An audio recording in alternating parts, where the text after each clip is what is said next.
Zhou snakes, typically hidden, were spotted hanging in trees, evoking a chilling, eerie forest.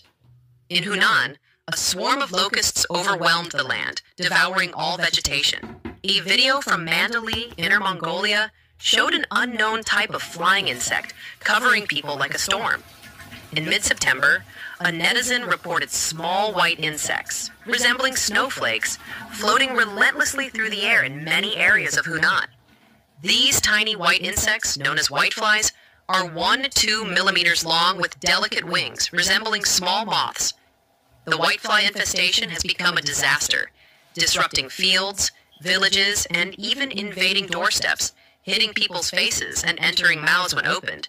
Netizens described it as looking like they came straight from hell. Another netizen from Zumaydi in Henan shared a video, stating it felt like the area was cursed, with mountains covered in insects, trees stripped